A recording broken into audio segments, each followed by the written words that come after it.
All right. Well, we'll get started. Jonica, has the recording started? Perfect. Thanks. Okay. Well, welcome everybody to the second meeting of the Performance-Based Regulation Stakeholder Group. So, the first thing to say at the outset, hopefully you also saw the note. Our deadline for this stakeholder process has been moved back from February 7th to May 9th. So we do have more time to deliberate. So at the end of this meeting, we'll have a short discussion on next steps, and then I think at our next meeting, we can kind of revisit that question of what activities and output we can expect from this group now that we have a little more time to work with. So this is our agenda for today. So we'll start per the discussion we had at the first meeting. We'll have the SCC give an overview of the current rate making practices that they employ. Then we'll have some stakeholder perspectives on the current regulatory structure. Following that, we'll open the discussion up to the wider group, and then we'll talk about what we're going to do next. Just a reminder here of what we're working towards. These are the high-level goals that come out of the House and Senate resolutions that we're working towards. So evaluate the potential of performance-based regulatory tools and alternative regulatory tools to modernize the legal or regulatory framework around utility regulation here in Virginia. And then in doing so, consider the long-term financial stability of investor-owned utilities and balance the interests of all stakeholders for the benefit of the Commonwealth. These are the different named stakeholder groups from the resolutions. And then here is the currently what we believe is the full list of stakeholders, and you'll see some new organizations there per some of the suggestions that came out of the first meeting. Given the size of the group, we won't do introductions today, but just would request that as anyone has a question or makes a comment, if they could just identify themselves and their organization when they begin to speak. So with that, we'll move straight into our first presentation of the day. So Kim Pate from the SCC is going to give us that overview of the current rate making practices. So I'll turn it over to you, Kim. Thanks. I'll stop sharing. Good morning, everybody. Hope everybody is having a good day. Let's see, let me pull up my presentation. Hopefully y'all can see it. We can, thanks. Wonderful. Well, as Larry said, I'm Kim Pate. I'm Director of Utility Accounting and Finance at the Commission, and I'm very happy to be talking to y'all today about utility rate making. It's a topic that I really enjoy talking about, and hopefully when we're done, you'll understand a little bit more. I'm happy to answer any questions that you have as we go along too. There we go. Excuse me. Let me get that off the screen. All right. And first, it always seems like it's a good thing to just identify the Commission's authority before we talk about utility rate making. The Commission receives its authority under Article 9 of the Virginia Constitution. And then when you drill down on it, really down that bottom little bullet point, Title 56, which is related to public service companies, really provides a lot of information and direction to the Commission on how to do utility rate making. Specifically, we have what we refer to as Chapter 10, which is kind of traditional utility rate making that we do with natural gas and water companies.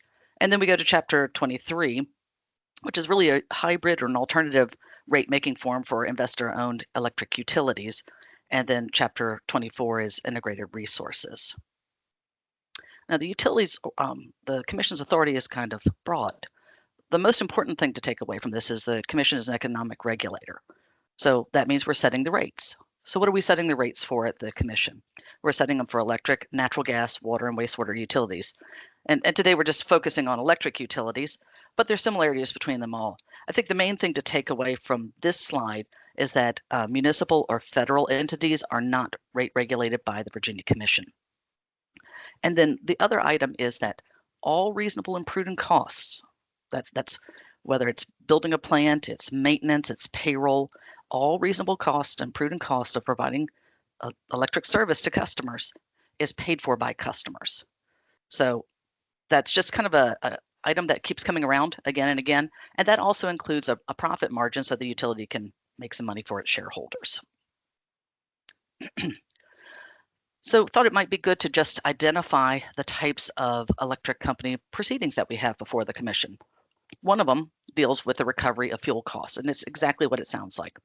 It's the cost of purchase power. It's the cost of the fuel to run the nuclear units or the natural gas units.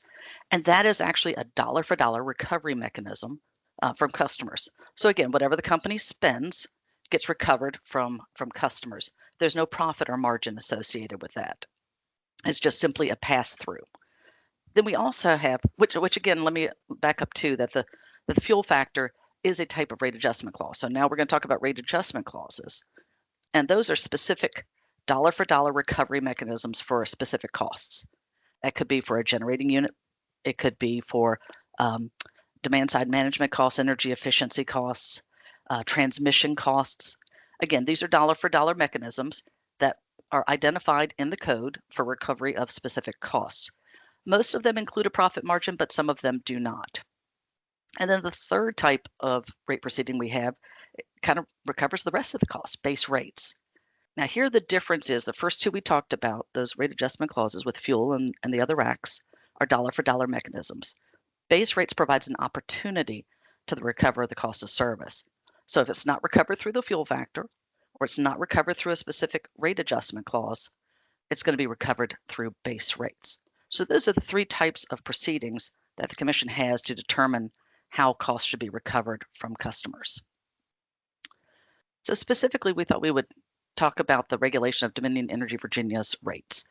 And I mentioned earlier, Chapter 23 of the code, you'll see at the top of here, that's referenced, and it's actually a link when when the PowerPoint comes out. I just want to identify certain of the buckets that are included in the regulation of Dominion's rates. Now, this is not all inclusive. This is just trying to hit some highlights based on talking about a high level version of utility rate making. So the first one is the return on equity and equity ratio. So return on equity, again, is the profit margin that the utility earns because they're providing service to customers, and it takes into account the time value of money. So the Commission may use any methodology to determine the ROE. So they'll develop a range and determine whatever the appropriate ROE is, which again is giving the opportunity for base rates to earn that, to recover their costs, and on rate adjustment clauses is recovered dollar for dollar. The 2023 legislation also enables performance-based adjustments to ROE and biennial reviews, and that will be happening in the future. Another component is the earnings test, and you'll hear us talk about the earnings test a whole lot. What is that? It's a historical look at the company's earnings. So it's what has happened in the past. It is not looking forward. And there are sharing mechanisms that if the utility is earning above the fair rate of return, again, we just talked about the rate of return in the first bucket, if they're earning above that, then there is a sharing that 85% of those earnings go to customers, 15% to shareholders. If you get 150 basis points above your fair rate of return, then 100% of those earnings go to customers. The sharing stops at that point in time. The earnings test still has provisions in it per the code that if the electric utility is earning below its authorized return to a certain point, then they can defer certain costs for future recovery. And those, again, are specifically identified in the code. And that's dealing with asset impairments, AMRs, those are your meters, the cost to comply with federal, state laws, and natural disasters. So if you have a significant cost associated with one of those items within an earnings test year, and it has a very negative impact on the company's return on equity, then they can defer some of those costs for future recovery. And then they can also defer future recovery severe weather costs also, but that one's up to the fair rate of return. So there are two different points depending on what type of cost it is. So now we've talked about the historic earnings. So now we also have to set the rates going forward. So that's over here in the third bucket, the going forward rates. So we're on a biennial review basis. So Dominion's going to file on the odd years, and Appalachian Power Company will file on the even years. And with that, we're looking at 2 historic test years in the earnings test, and then we're also looking out forward to set 2 rate years for the upcoming 2 years. So when we say a rate year, that's a forward-looking item that's looking into when the rates will actually be charged to customers, and that hopefully synchronizes with the amount of cost that the company is incurring to serve those customers. So it's trying to match that the cost recovery with the costs that are incurred by the company. Now, what it seems like it's helpful to do at this time is to kind of look at the different rates that we talked about that Dominion has. So this is just a copy of our rate sheet. And what you'll see is we talked a second ago about base rates right here, and we talked about the fuel factor. Those are components of your bill.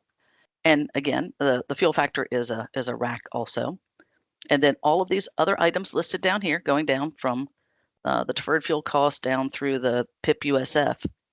These are all rate adjustment clauses that we talked about, dollar for dollar mechanisms. And you can see in the second column, there's just a brief description of what those costs are. As of today, the current bill is about $140. There are proposed pending increases before the commission, about close to $9. So if approved by the commission as proposed by Dominion, the average or the typical bill, would be about $149. And maybe I should state this too. This is always based on, we call it a typical bill, which is 1,000 kWh. It's just easier to look from year to year when you use that type of basis. So then what this chart does, and it just happened to be red and green. I wasn't really trying to do it for the holiday season. That's just the first colors that came up, quite honestly, is looking at in whole what costs are recovered from customers through base rates. And the base rates are on the green side, and from the rate adjustment clauses, again, that is on the left side, the red side. And as we mentioned earlier, base rates are an opportunity to recover costs for everything that's not recovered through a rack. And really for Dominion, it is so close that I'm just going to call it 50-50 at this point. It's like 50.2 and 49.8. It's really at that 50-50 mark at this point in time.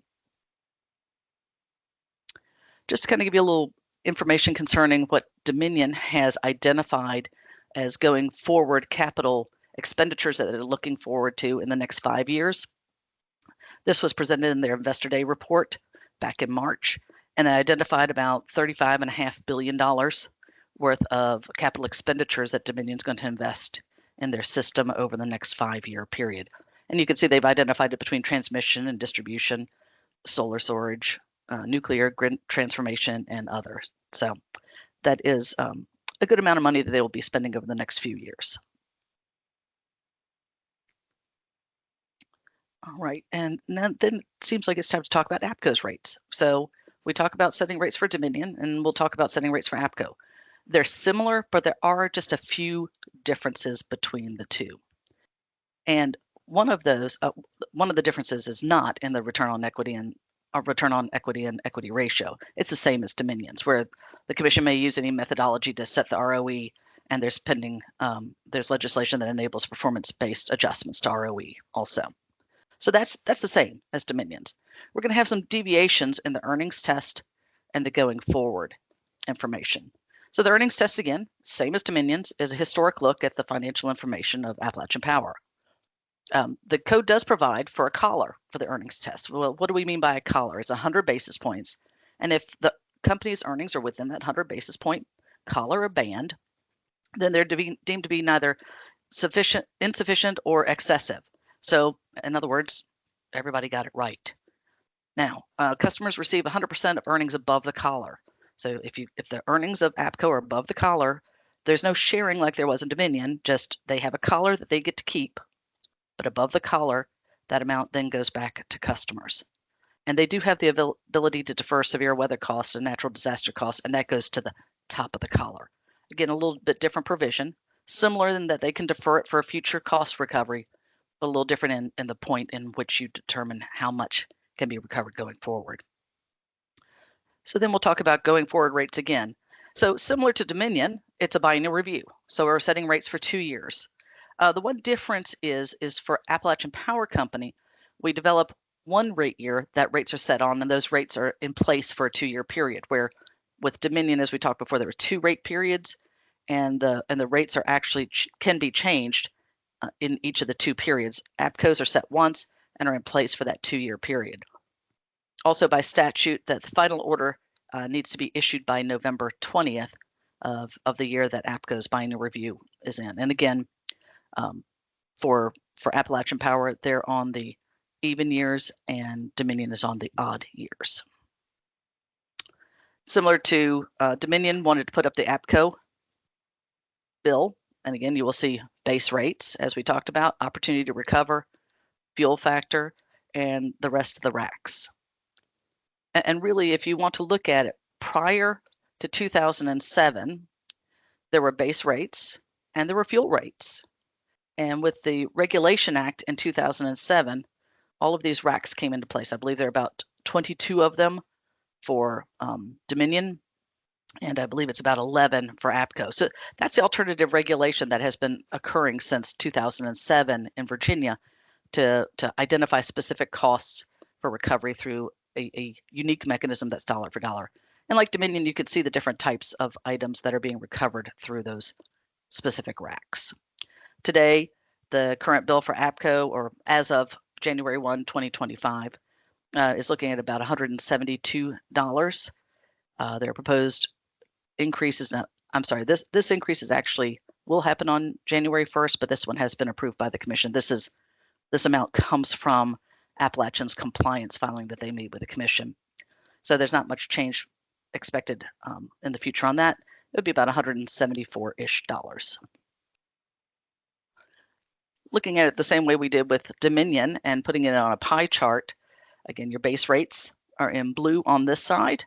And again, that's your opportunity to recover your costs that are not recovered through a rack. And your rack recovery is on the left side in the orange. And on this one, you can see that the rack recovery is a little bit more. We passed the 50-50 mark on this one. It's about 52% recovery through racks for Appalachian Power and 48% through base rates. Where Dominion, again, was 50-50, they're both running very close to that number. So what I have is an appendix that's attached to it that has a few definitions that hopefully people might find handy going forward in the future. We talked about an earnings test that's defined on here. Capital structure, cost of service, tracker. Tracker is another name for a rate adjustment clause, so you'll see that a lot of times. We thought it might be handy to have a copy of this to refer to. There's a second sheet of the relevant terms also. We talked about the rate of return, the return on equity, which I mentioned several times again, as far as it's the profit margin that's earned by the utility. So hopefully you'll find those handy. And I know this is a quick run through on everything. The lovely part about utility rate making is you can start as high as you want and go as deep as you want. And if you want to talk about it in detail, we could spend a long time, and that makes for a fun discussion. But any questions that you have, I'm happy to answer them. Thanks, Kim. And we just ask if anyone does have a question, either raise your hand or put it in the chat. And I see one in there already. So that is Kim. What is the difference between the dollar for dollar concept between fuel factor and the racks? It's the same. The one difference is the fuel factor does not have a profit margin. And as I always like to say, the fuel factor was the original rack. It was a rack before 2007. Again, we had base rates and we had the fuel factor rate. Base rates gave you the opportunity to recover costs. The fuel factor, the General Assembly had decided that cost was variable enough to one of these to put that in a rate adjustment clause for that dollar for dollar recovery, but there's no profit margin associated with it. So then once we get 2007, under this alternative form of regulation, more racks were set up. Again, dollar for dollar, just like the fuel factor, but most of those do have a profit margin. But as far as functioning, they function the same. If there's a just and reasonable cost that's reasonably predicted to occur during the rate year, it's going to be recovered from customers. And if the company overprojects and the costs are less, then they return the money to customers that they collect. If it's under, then they collect it in the future from customers. In the end, it's just a timing difference that they get exactly the recovery of the costs incurred. I hope that helps. Yeah, and we have another question. Can you expand on what exactly is in the base rates? What is in base rates? Well, basically, and I kind of look at it these days as everything that's not in the racks. So up until 2007, if the utility built a generating unit, or if they put lines underground, it was all in base rates. Just for example, the Chesterfield generating station, the old one, is in base rates. There's recovery of anything that was pre-2007 costs are through base rates, and again are an opportunity to recover. So other than that, new costs go into base rates each year too, right? If they are growing on the system and they're expanding their distribution system to new customers, that goes into base rates because that's not specifically provided for in the code through a rack.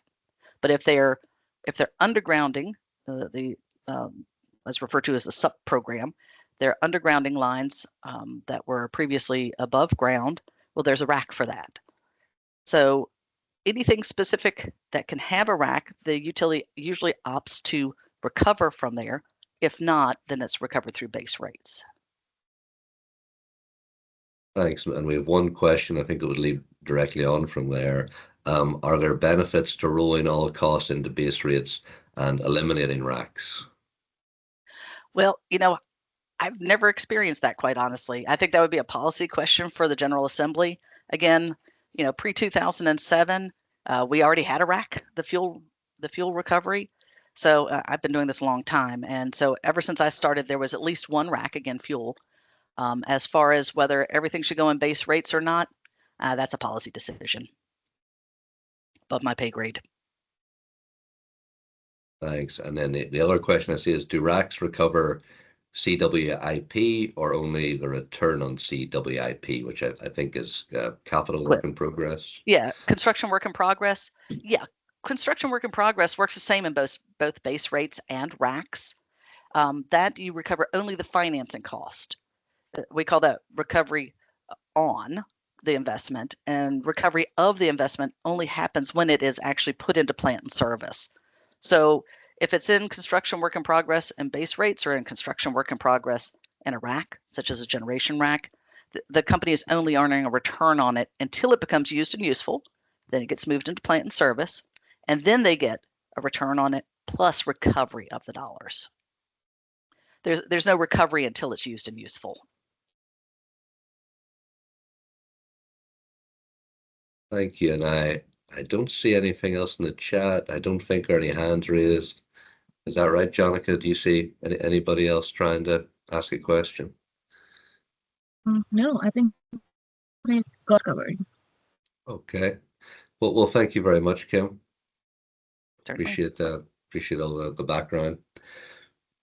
So next, we'll move into some stakeholder presentations. So we'll have a full group discussion later in the meeting. But to start us off on this question of the efficacy of the current regulatory structure, we invited some stakeholders to provide a few minutes of remarks on their perspective on the current regulatory structure for utilities and how it serves or fails to serve the public interest across some different performance areas. And some may also offer some preliminary views on PBR frameworks to further highlight where they think improvements may be possible. For now, at the end of each presentation, we just ask that questions are limited to clarifying questions, making sure we've understood what each presenter has said, and then in the group discussion we can talk a little more broadly about the different perspectives in each of the areas that we're covering. So to start us off, we have the Southern Environmental Law Centre with Josefa Solomon and Rachel James, and they're going to cover aspects on environmental justice and the integration of distributed resources. So hopefully, Josefa, Rachel, you're able to share your screen. I am. Can you hear me fine? We can. Okay. Let me share my screen.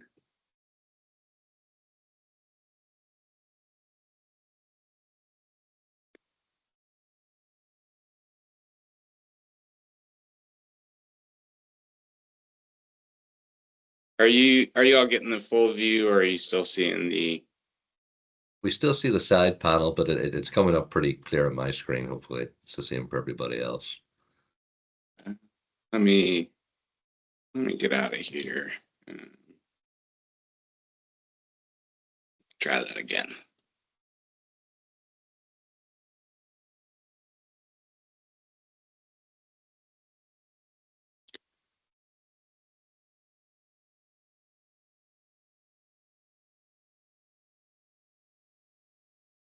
All right. Is that a little bit better? Yes, yeah, we can see that. Thanks. Okay, cool. All right. Well, thanks, Larry and Jonica, for having us today. Rachel is visiting some family, so I am here today in her place, as Larry said, to talk about some opportunities for improvement when it comes to environmental justice and distributed energy resources. So first, just to talk about sort of the baseline, the Environmental Justice Act, and sort of what it means for utility planning. So this was the act passed in 2020 that established the Commonwealth's policy for promoting environmental justice and ensuring that it's carried out throughout the Commonwealth with a focus on environmental justice and fence line communities. And so this, according to an attorney general opinion shortly after that bill passed, creates an affirmative duty on agencies of the Commonwealth to ensure that it's carried out. And so we think that creates a need to identify, evaluate, and plan with communities affected or potentially affected by utility development and operations to ensure that no group is bearing a disproportionate share of negative environmental consequences. The current state of affairs is that this environmental justice analysis happens on a case-by-case basis with individual projects.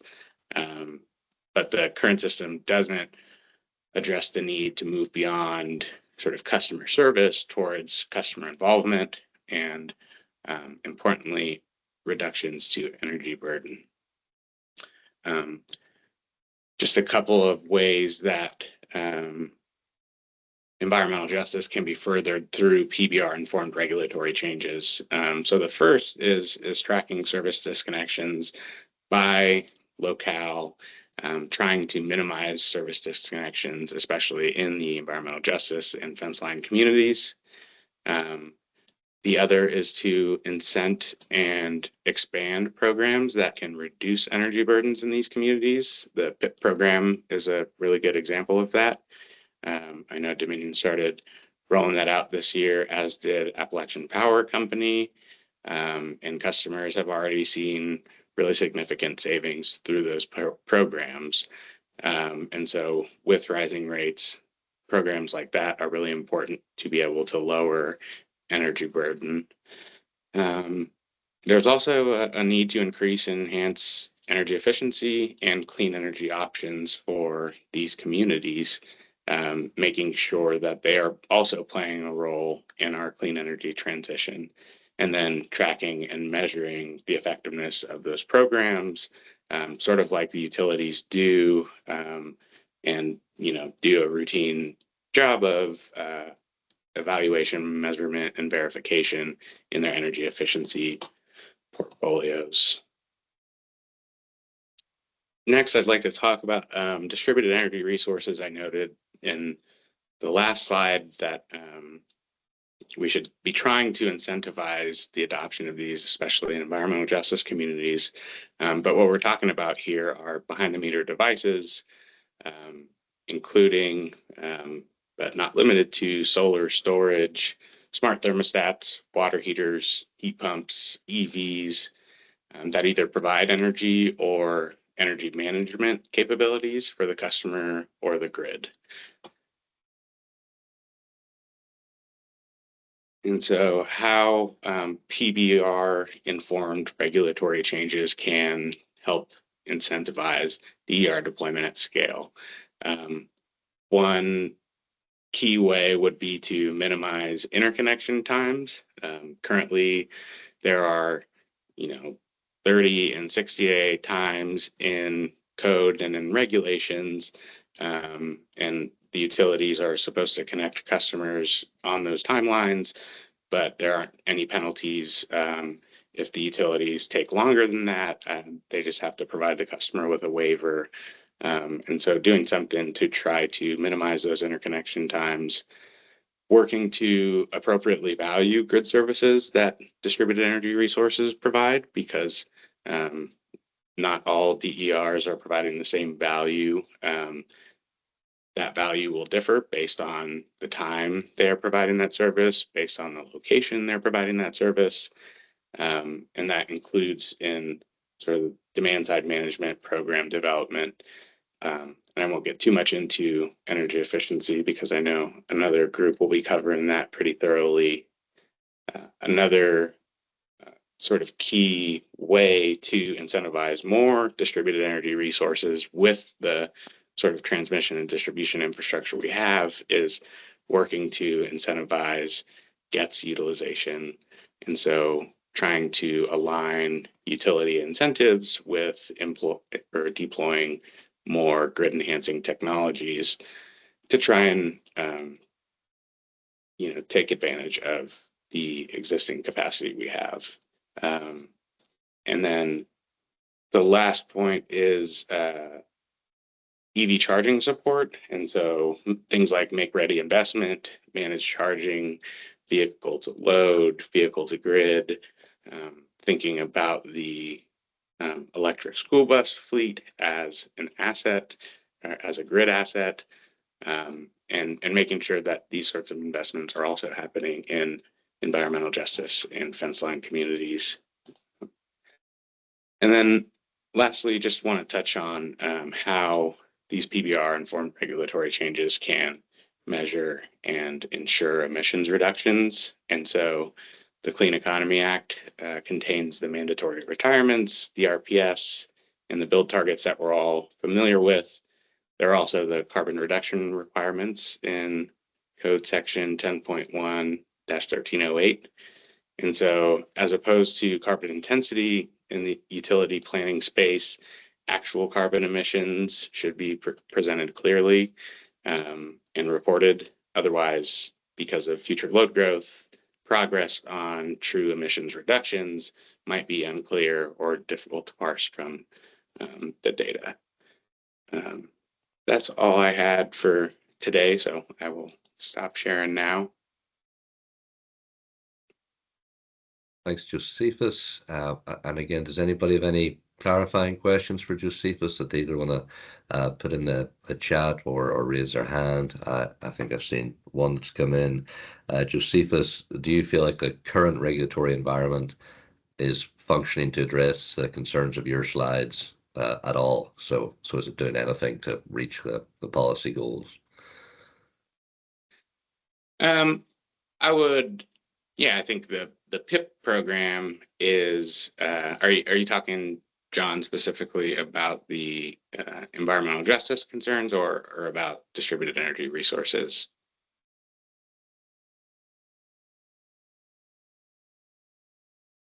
Both. So on the environmental justice front, I think the PIP program is a good example of a program that can do that. But not to say that there isn't room to do more of that. And I know each of those programs has a certain cap that's sort of put in there in code. On the distributed energy resource front, I think that the current regulatory environment does well in some areas and in others sort of struggles. And so I'd say for DER deployment, the retail net metering policy that's in place currently for utilities and cooperatives is a really good tool to incentivize deployment of residential or commercial industrial net metered systems. But going back to the interconnection issue I mentioned, I know that's been a problem for a lot of developers lately. That is the issue of, or has been the issue of a couple ongoing working groups to work through the issue, as well as a case that Dominion filed on November 15th about the use of direct transfer trip. And so the SEC is actively working to figure that interconnection issue out. And so I'd say in some ways there are aspects of the regulatory environment that do encourage it, but there are other sort of counterbalancing factors as well. I see another question. Do you feel that there is adequate enforcement or regulatory support for the current distributed resource requirements? I think the requirement that comes to mind is that there's a 1% carve out in the Clean Economy Act for projects that are 1 megawatt and under. And the SEC evaluates that through the annual RPS cases. So I believe Dominion complied with that in the last RPS case. And so that is something that the SEC is keeping an eye on. The net metering caps are at 6%. And so I'd say those aren't really requirements, but they do allow for significantly more growth in each utility's territory.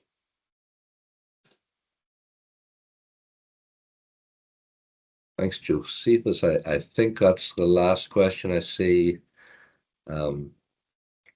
Yep, I don't see anything else coming in, no hands raised. So thank you, Josephus, for sharing with us. And next we will move to the Nature Conservancy. Lena Lewis is going to offer us some perspective on energy efficiency. So hopefully you're able to join us, Lena. Yes, good morning. I will share my slides. Here we go. Just waiting on that. Okay. That Looks good. like I'm sharing a different version. Hang on a second. Or I'm sharing all of them at once. It looks good on our end. Yeah? Okay. Yep, we just see the title slide. Okay. Well, good morning, everybody. My name is Lena Lewis. I'm the Energy and Climate Policy Manager at the Nature Conservancy's Virginia chapter. And our interest primarily for this PBR study is the opportunity to lower carbon emissions. Virginia, like governments all over the world, has a responsibility to its residents to lessen the severity of climate change. And we know that minimizing climate change means rapidly reducing our carbon dioxide emissions across all sectors of the economy. And Virginia states this through the Commonwealth Clean Energy Policy. And I have pasted part of that policy here on the screen. It shall be the policy of the Commonwealth to develop energy resources necessary to produce 100% of Virginia's electricity from carbon-free sources by 2040, and further down, maximize energy efficiency programs that are the lowest cost energy option to reduce greenhouse gas emissions. Your Yes. slides haven't moved. They haven't, Yeah. and I am not sure what to do about that.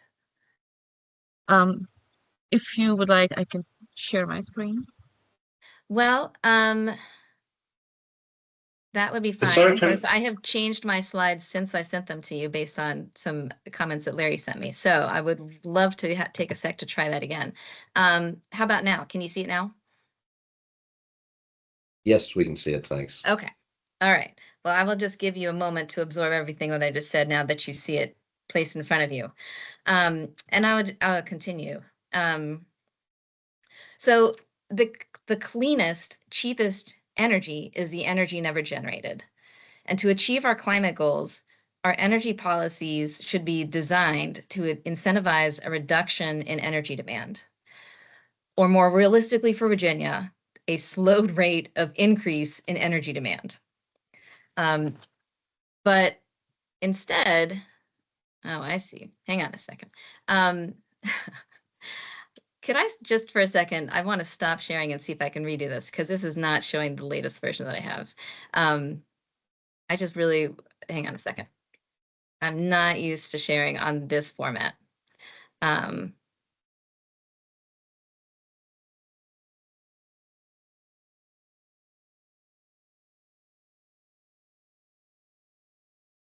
you help me stop sharing for a second? Yes.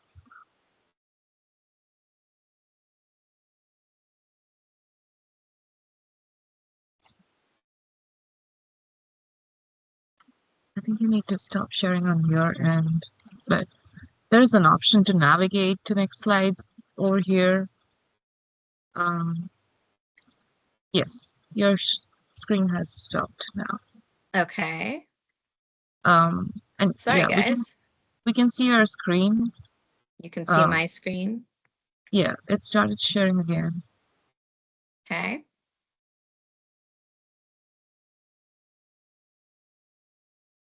But it's not in the presentation mode. Okay. Let me try one more time. Okay. And can you tell me what slide are you seeing now? Cost of service regulatory model. Brilliant. That's what I was going for. Okay. So instead, we have the cost of service regulatory model. And I just wanted to put this up here as reference. This is a simplified version of this equation here. And this revenue requirement formula financially rewards build out of generation. And this served society well when it was created in the early 20th century. But we are in a different situation now. And we need to look at adjusting our regulatory model to financially reward the business decisions that result in, in reduced energy demand and reduced greenhouse gas emissions. And of course, we're going to need electricity. We like electricity. We want reliable electricity. But the less electricity we need, the easier it will be to meet our energy demand through carbon-free sources. And so we see that the current regulatory approach does not do enough to incentivize utilities to maximize energy efficiency or reduce peak demand.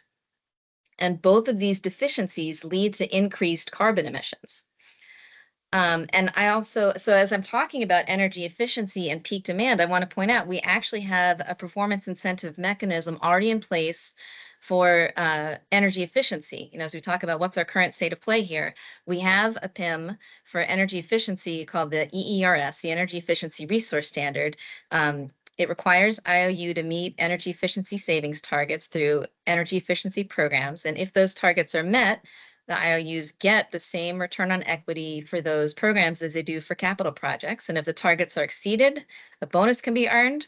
And if the targets aren't met, then first of all, the ROE is not given. But also, if the targets are not met, there can be no CPCN for new fossil fuel generation, with the caveat that if the SEC determines that there's a reliability need for that new generation, it can be built. So we at the Nature Conservancy have questions that I think would be relevant for this study. Could this PIM be designed better? Would a comprehensive PBR versus the current incremental PBR be more effective for achieving energy efficiency through PIMs like this? And are there additional PIMs, performance incentive mechanisms that other states are using that we could be using here in Virginia to result in more energy efficiency from our utilities? And in addition, we'd like to look at how we could lower peak demand, because in this very overgeneralized chart here, we see that the higher demand goes, generally speaking, not only do we have more expensive energy going online, but we also have more carbon intensive energy going online. And the cost of service regulatory model encourages build out of new generation to meet that peak demand. And instead, we would like to explore how PBR might incentivize utilities to lower peak demand. And there are several models called demand flex PBMs that other states are using that we think the SEC should look into as a part of this study. So, you know, there's different kinds of ways you can reduce peak demand that are shown in these graphs here. And that's part of our interest for this study. So one of the questions that came up at the last meeting was, should the SEC investigate the question of incremental versus comprehensive PBR?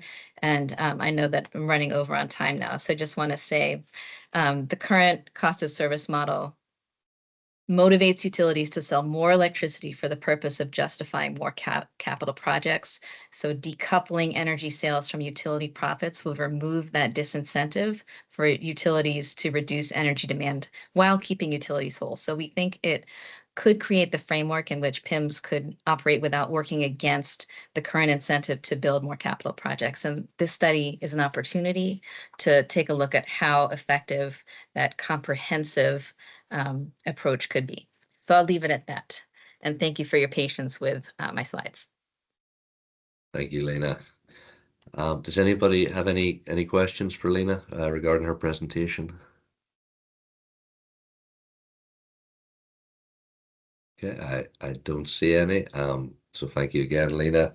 And we'll move on to our next presenters. We're going to hear from the Virginia Poverty Law Center with Carmen Bigham and Dana Wiggins, alongside the Virginia Energy Consumer Alliance with Kaj Safosky, and they're going to address transparency and affordability. So I'm not sure who's leading us off. Is that Carmen or Kajsa? Good morning. I believe Dana is sharing her screen, but I can go ahead and introduce myself. My name is Kaja Foskey. I'm with the Virginia Energy Consumer Alliance, and I'll be presenting alongside Carmen and Dana if they want to quickly introduce themselves. Yep, Carmen Bingham, also with the Virginia Poverty Law Center, a clean energy, or affordable clean energy, program coordinator. And I'm Dana Wiggins, the director of the Center for Economic Justice for the Virginia Poverty Law Center.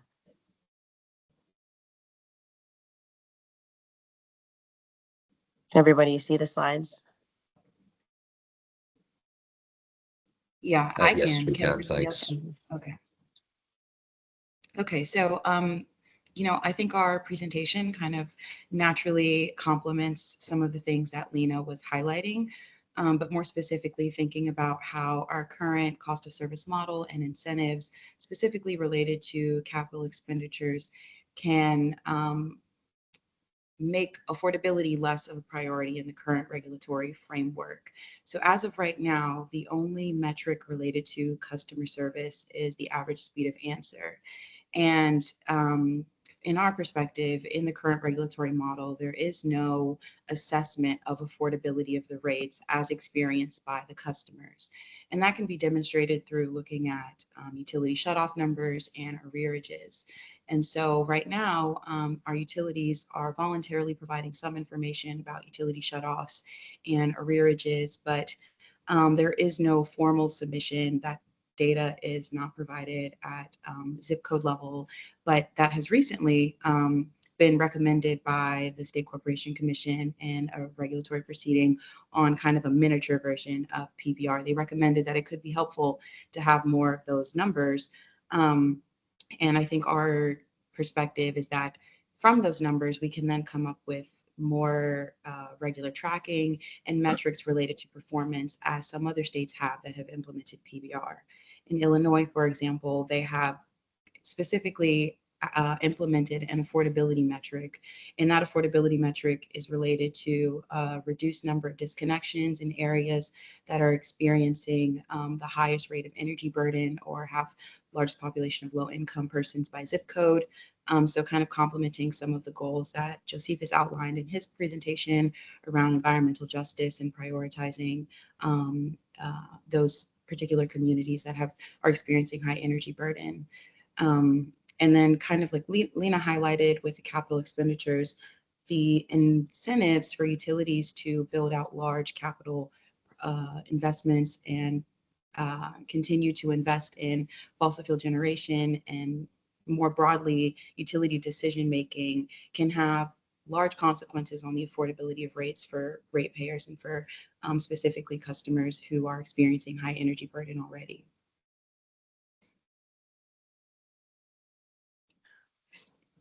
Sorry, Carmen, you can go ahead if you want to talk a little bit. I wasn't quite sure when you, yeah, gotcha. And I'm not going to dive too deep here because Lena did an excellent job on the energy efficiency piece. But one of the things that we do know is that while we'll have 10 years of stakeholder process going through developing the energy efficiency programs, there has been some disconnect in terms of what we've been able to accomplish and what we wanted to accomplish. And we've noticed that even though now that we have energy efficiency resource standards, there's still not enough incentive, obviously, for the utilities to reach beyond what they've already been able to accomplish. And part of what we see as the problem is that there is a lack of a measurement in terms of the customer satisfaction and the customer's ability to access and engage in those programs.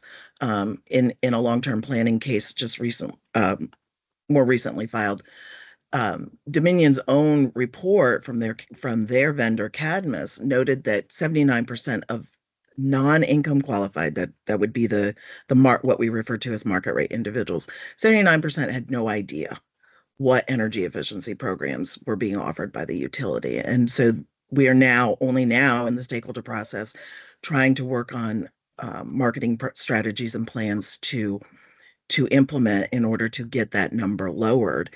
And even our low income customers are still less aware of what is available through the utility as well as through weatherization in order to reduce their energy efficiency. So the PIMs that are in place now only focus on what the utilities, the utility themselves want to see, and not necessarily what the customers need.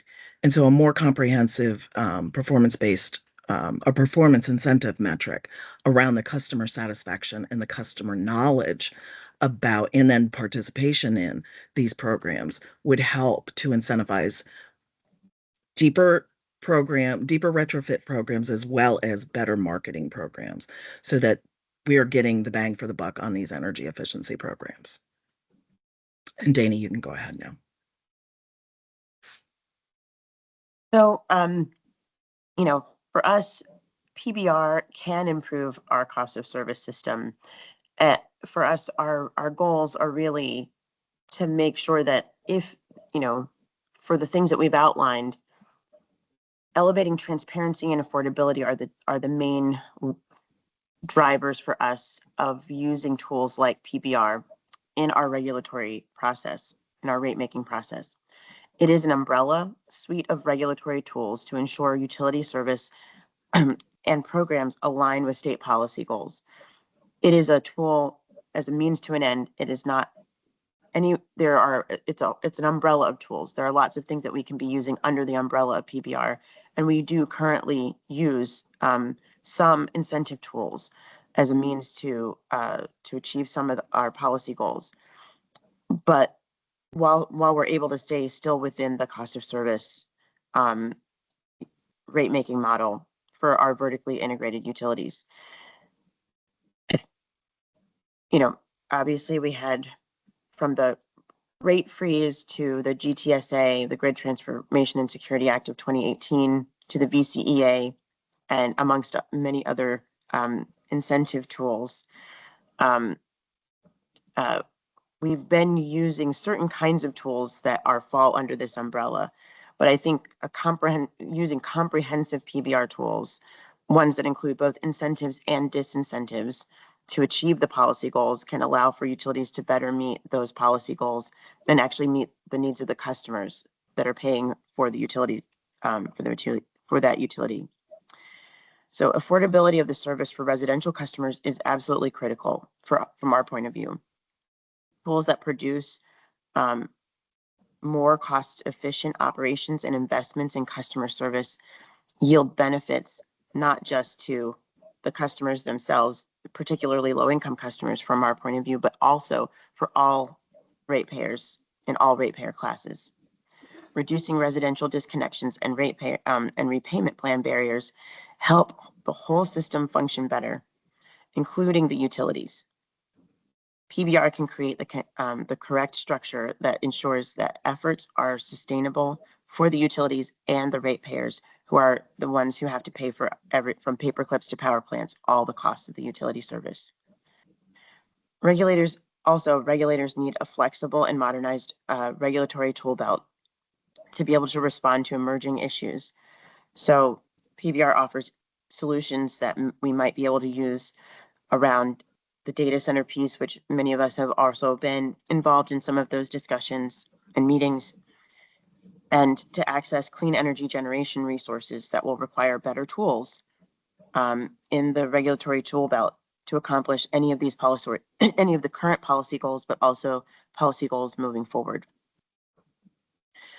And in Illinois, I think their Commerce Commission said it best. The breadth of this framework for PBR tools, the breadth of this framework should revise existing utility regulations to poise Illinois electric utilities to effectively and efficiently achieve current and anticipated future energy needs of this state, while ensuring affordability for customers. And for us, that feels like the right way that we should look at PBR as an option to really help us align things properly. And with that, if anyone has any questions. Okay. Thank you all. Are there any questions for Carmen, Dana, or Kajsa? Forgive me. There's one in the chat. Yes.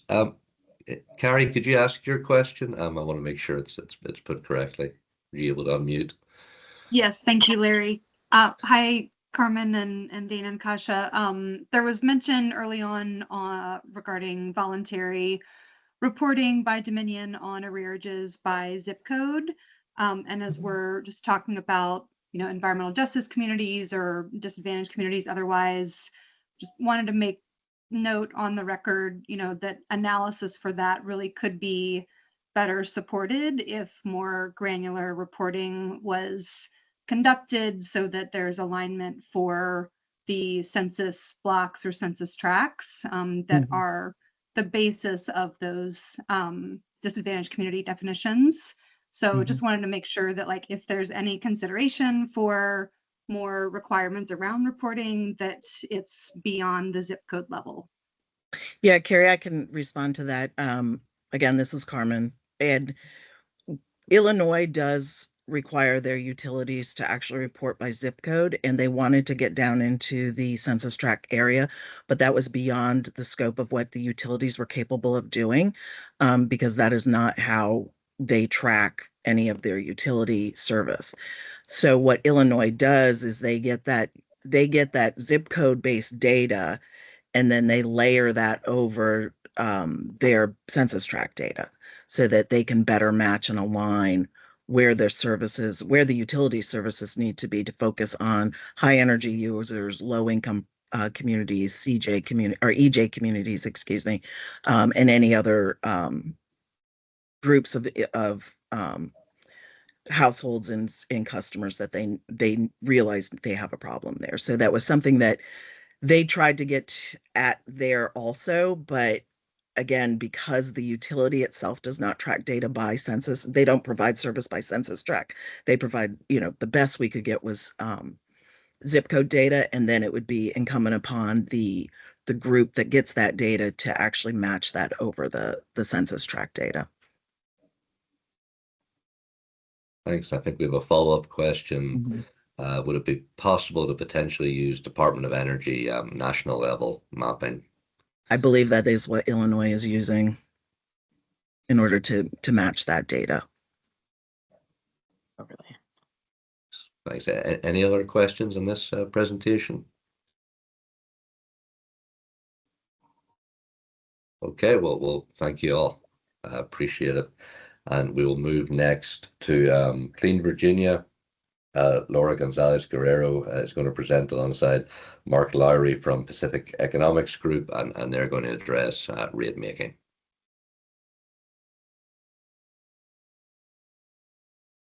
Can everyone see my slides? Yeah, those are coming up.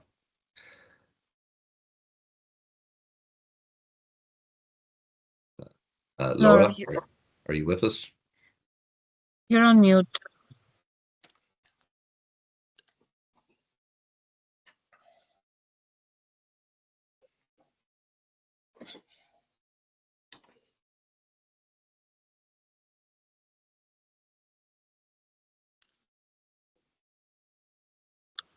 I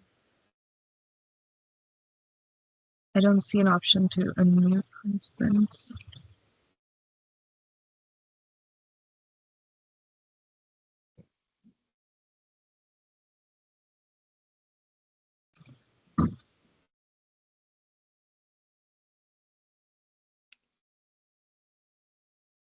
Well, I think I see Mark. Would it be possible for Mark to start and then move to Laura, or does that affect the flow of the presentation?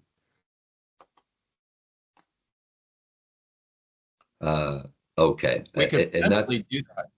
Oh, is well, Laura, is I she on think now?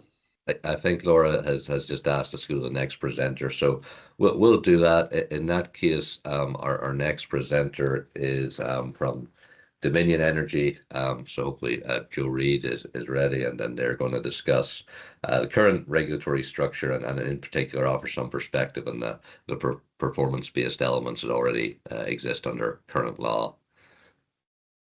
So, Mr. Reed, are you there? I am. Can you all hear me? We can. All right, great. I'm going to pull up the presentation here. Good morning, everybody. Joe Reed from McGuire Woods. I'm here with Elaine Ryan and some folks from the company. And we're just going to run through a quick discussion of some of the performance-based elements of the current regulatory construct. And let me say at the outset that Kim Pate's presentation on behalf of the staff on Rate Making 101, very helpful primer for this discussion. Kim, I agree with pretty much everything you said, and it was a very good, succinct summary of the rate making framework in front of the SCC. So that was helpful. Maybe can we go to the first slide? There we go. So just as a backdrop, we've been under some version of the current regulatory construct since 2007. And a few of us have been around for that whole duration, but for others, this is the context. There was about a 10-year period in Virginia from the late 90s until 2007 where electric generation services were deregulated. And the thought was at a legislative level that allowing the markets to compete for electric generation resources would be a good thing.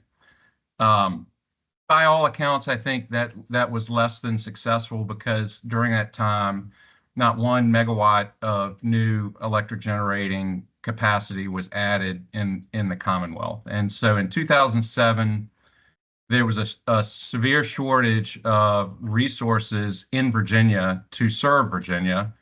And the General Assembly, in its wisdom, decided to re-regulate that electric generation component of utility services through the 2007 Virginia Electric Utility Regulation Act. And it was a return to a modified cost of service regulatory model for all the utility functions, generation, transmission, and distribution. And we've talked a lot about cost of service regulation. We have a version of cost of service regulation in Virginia, but it is highly modified and highly prescriptive, as we're going to talk about. It is not traditional cost of service regulation. And the idea in the original act was largely to incent infrastructure investment in Virginia through tools like rate adjustment clauses, which Kim Pate mentioned, and we'll talk a little bit more about those. To incentivize efficiency in utility operations and to put in place some significant customer rate protections. Now, since 2007, there have been tweaks to, I would say some tweaks to the model and some major revisions to the model. We had the Grid Transformation and Security Act in 2018, which was largely designed to incentivize and facilitate investments in grid hardening and improvements in reliability. And then, of course, the Virginia Clean Economy Act, which was a nation-leading legislative initiative to decarbonize the regulated electric utilities on a schedule culminating in 2045. And then in 2023, year before last, nearly, we had some significant rate reform legislation that we'll talk about a few key elements of in a moment. Go to the next slide. So what are the performance-based elements under current law? We'll talk about a few of those. First, on the authorized return on equity, which, as Kim mentioned, is the allowed margin for the utility shareholders, which is set by the commission. Unlike a for-profit business, the commission sets the authorized return on the capital investment that the shareholders of the utility provides. And in Virginia, historically and prospectively, the ROE can be adjusted positively or negatively based on specified performance metrics. This applies to all of the generation and distribution investments of the utility, regardless of how they are recovered. And by that, I mean regardless of whether they are recovered through base rates, as Kim mentioned, or through rate adjustment clauses. This performance adjustment can apply to that authorized return. Historically, it was a range of plus or minus 100 basis points based on generating plant performance, customer service, and operating efficiency. The 2023 legislation changed that. It's now plus or minus up to 50 basis points based on commission established criteria. We've talked about the fact in our last meeting that there is an active docket at the commission that has included extensive stakeholder input and staff evaluations on what should the performance criteria be going forward. As it stands right now, there are 10 metrics, scorecard metrics, proposed across 4 core performance areas of reliability, generating plant performance, customer service, and operating efficiency. There are more than 25 additional reporting metrics that have been proposed by the commission. Commission is entertaining comments on those proposed metrics. We'll reach a final determination on what metrics will apply at some point over the next year, I would say, and those metrics are going to apply to biennial reviews that are filed after January 1, 2027. So that's the first area, ROE adjustment. And then let's talk for a moment about earnings sharing, very important concept. Traditional cost service rate making does not provide for earnings sharing with customers. The way it works under a pure traditional model, as Kim alluded, is the utility comes in. It doesn't have riders necessarily. It comes in and it projects its cost of service across all of its utility functions, and the commission sets a rate. And then the utility will come back in when it wants its rate reset or when it's called back in by the commission. But that rate is going to generate revenues that are either going to exceed the cost of service, in which case the utility has excess earnings, or they're not going to recover the cost of service and the fair rate of return, in which case the utility needs a rate increase.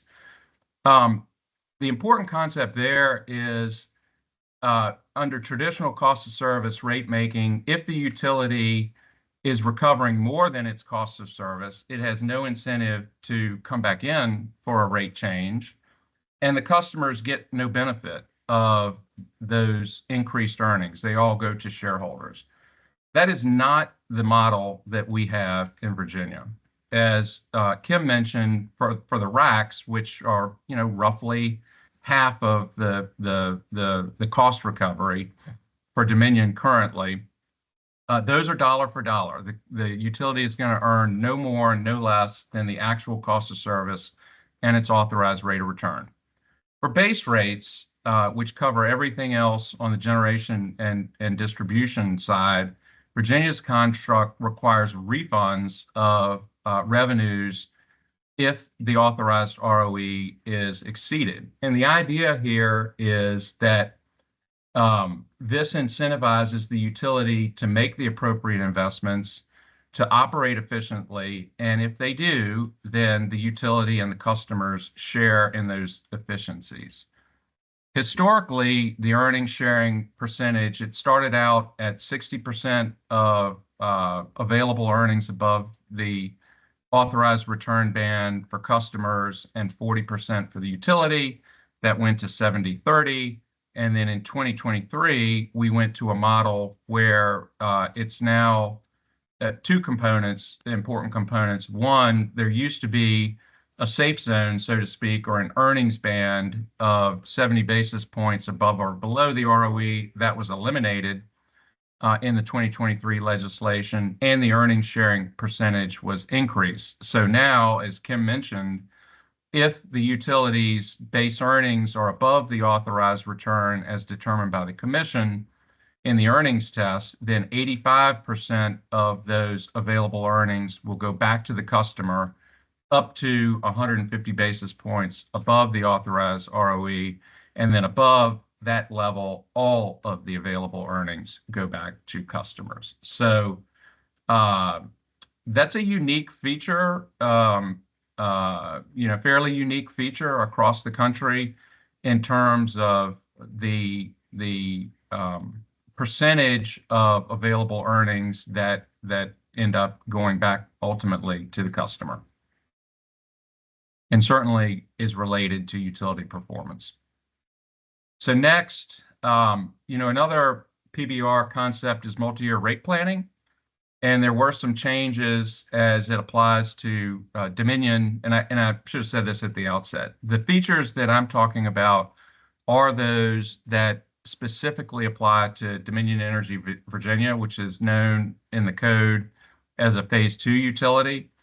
Most of these are common to APCO, which I think is going to speak next, and APCO is a Phase 1 utility, but some of them are a little bit different. The earnings sharing provisions are slightly different. The concept is the same, but the specifics are slightly different for APCO.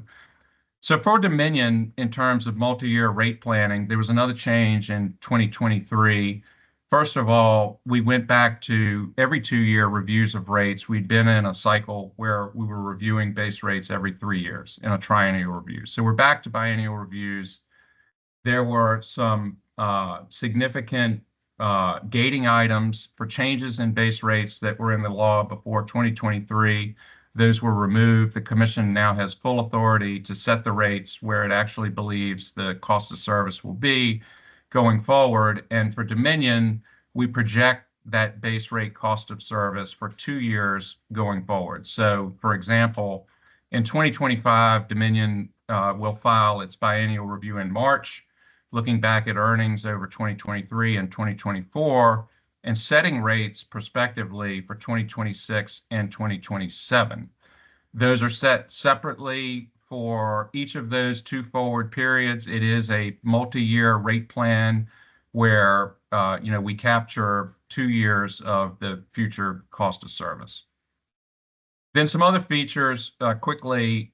We've talked a lot about the VCEA. There are mandates in the VCEA for renewable energy development and energy efficiency targets.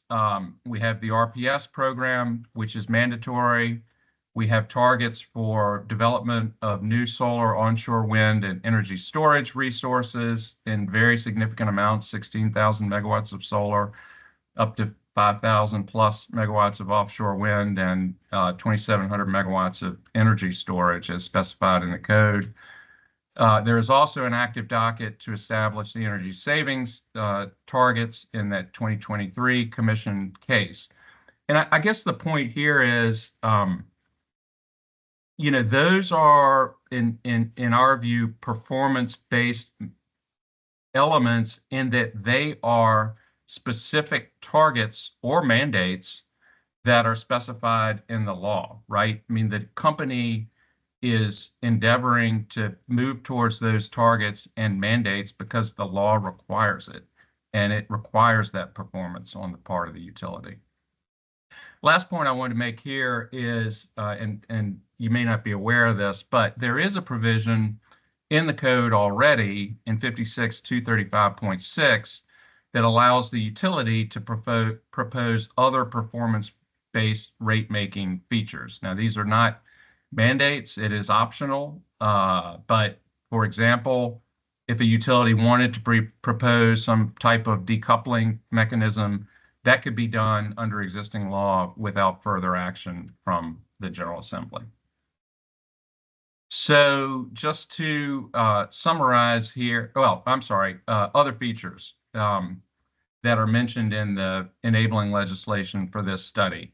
One was all source procurement. And we do have that in current law. We have competitive procurement for new generation resources. There is an annual RFP for all the solar, wind, and storage resources that is mandatory under the Clean Economy Act.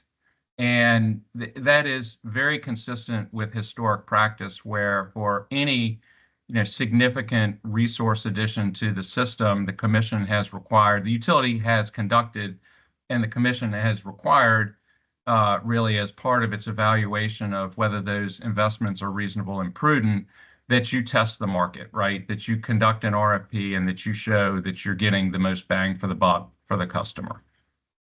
Other proceedings which have been touched on in some matter that are active at the commission on these policy and performance matters, the amendments to the interconnection procedures for the DERs, that's an active proceeding which was mentioned earlier today.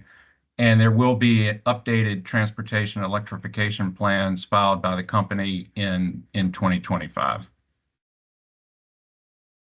So, sort of our takeaway here, this is an important exercise. We're, a willing participant and an active participant in this exercise.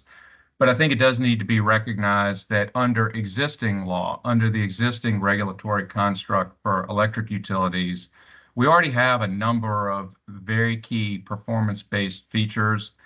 And those bullets are taken directly out of the joint resolution. We have those. We have reporting metrics. We have scorecards that are being developed. We have performance incentives through the ROE adjustment. We have earnings sharing. We have multi-year rate planning.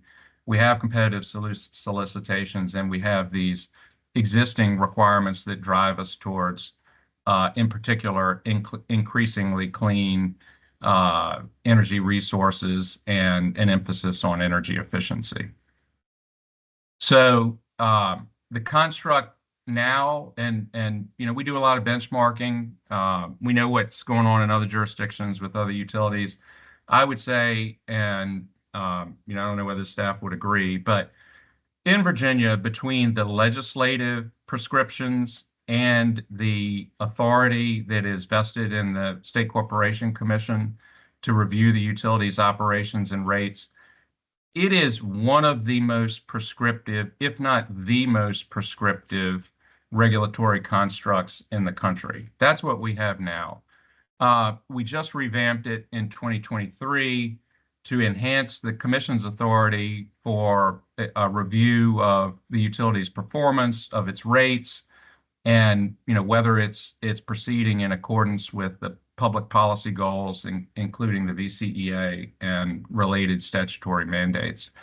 That last bullet is straight out of the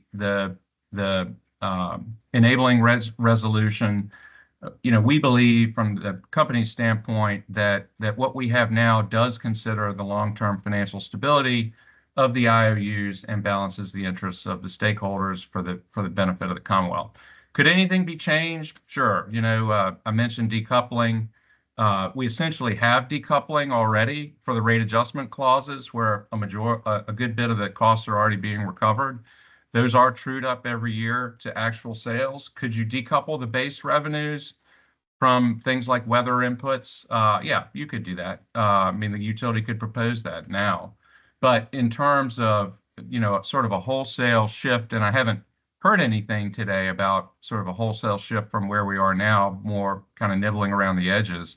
We really don't support a wholesale shift. We don't think it'd be in the best interest of customers, in the best interest of the utility, and might sidetrack us from some of these important public policy goals. But with that said, I hope that was helpful. Take any questions, and we'll continue to listen and evaluate. Thank you, Joe. Any clarifying questions? I see Joe Lurch. Can you hear me, Larry? We can.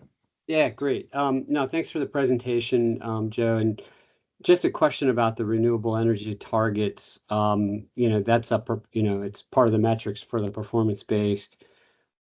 Is the utility looking also at kind of the efficiency of production of some of those? And the reason I bring that up, and I'm glad that Dana earlier brought up data centers in her presentation, is that we have a huge demand for firm energy sources to meet those requirements for the data centers, and it's only going to increase.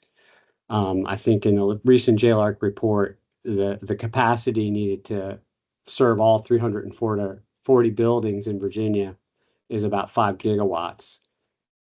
In looking at the recent EIA data in 2023, we dug in and we see where nuclear, which is a more firm source of non-greenhouse gas emissions, is at about 3.6 gigawatts of rated capacity in Virginia.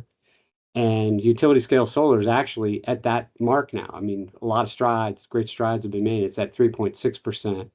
But when you look at the actual megawatt hours of production, total production from all Virginia's energy sources for 2023, nuclear provided 32.5% of all megawatt hours, while solar was at 5.9%.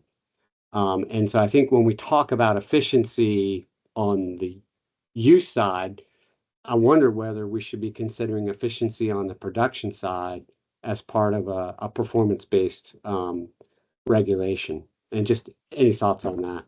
Sure. Well, I think you raised some important issues, and the demand growth, as we've said in the IRP, company's IRP, really is going to require an all of the above approach. Dispatchable resources, intermittent resources, different generating types. It is a challenge, and it will require all of the above, and it will require all of those megawatts of capacity to perform efficiently, no doubt about it. And in order to meet the need and to meet it cost effectively and in an increasingly clean manner, going to need significant new capacity and going to need to squeeze every ounce of efficiency out of what the company already has. And throughout time and looking forward,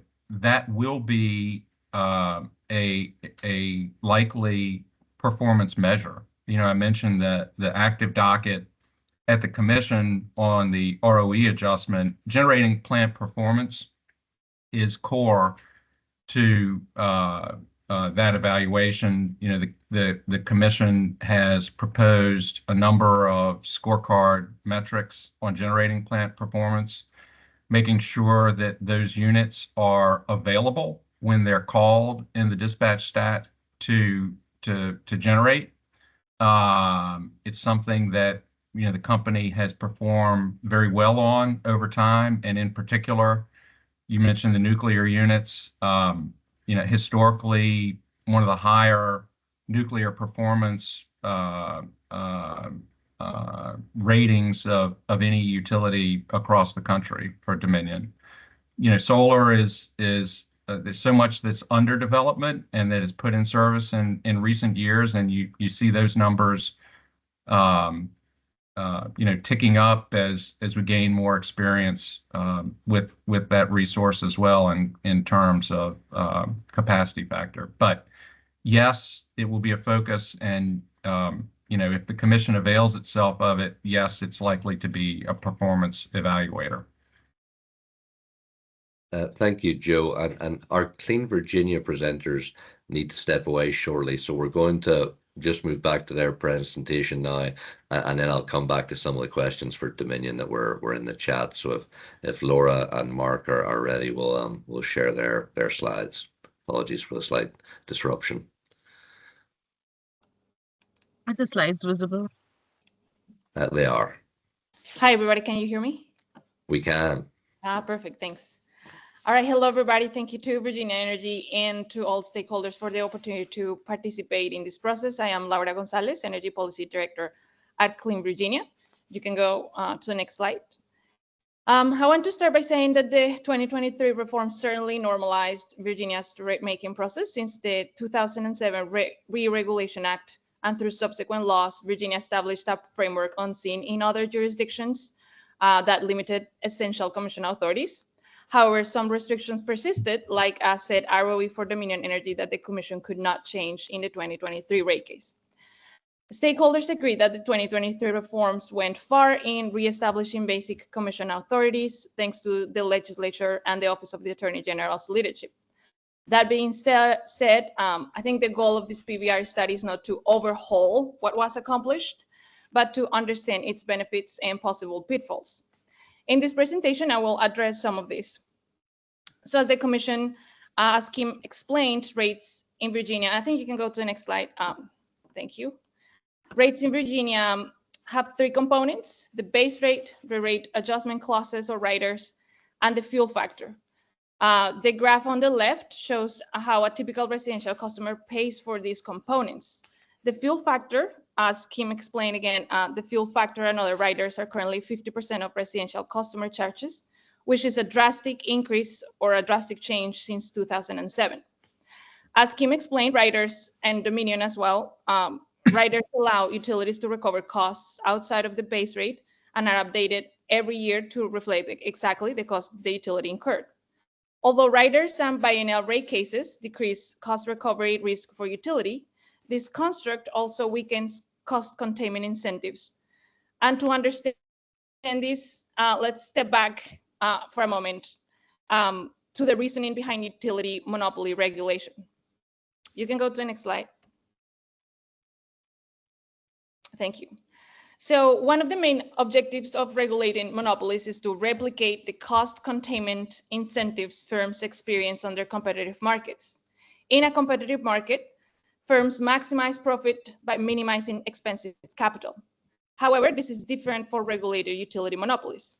According to the well-established Average-Johnson effect, the regulated firm tends to maximize profit using more capital than necessary to produce output.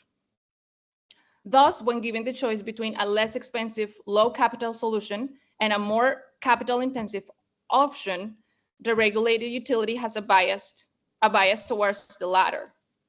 This is why the regulatory structure must create market-like pressures to avoid unnecessary capital expenses and keep costs down. The main tools that regulators have to create market-like incentives for efficiency are three. So the first one is the regulatory lag, prudency reviews, and setting a fair ROE. I will focus on how the rate structure does or does not leverage the first two tools and highlight where there is room for improvement. And you can go to the next slide. Regulatory lag is the period between the moment a utility's costs change and the moment these costs can be incorporated in rates and recovered from customers. In competitive markets, when a firm invests in capital, such as an expensive machinery for a steel mill, it can only recover any costs or profits until it is effectively selling steel. This lag between spending and recovery naturally incentivizes the firm to minimize unnecessary capital expenses. This is why the regulatory lag is regarded as a tool for increasing utility incentives to reduce costs between rate cases, in a manner similar to competitive markets. This protection was initially embedded in the system, allowing costs and profits recovery only when the utility projects were used and useful. However, tools like construction work in progress and riders have progressively eroded this principle. With riders, as Kim explained, a utility can begin recovering financing costs and other costs before the facility is in service. Riders are trued up every year to closely track incurred costs. Furthermore, Virginia's biennial reviews allow little time between the moment the utility incurs a cost and the moment it is reflected in rates. Although, as previous participants have explained, frequent rate cases and riders track costs more closely. This structure substantially diminishes the regulatory lag incentive to control costs. A Berkeley National Laboratory compared 10-year results of a structure with a 3-year wait between rate cases and one with a 5-year wait.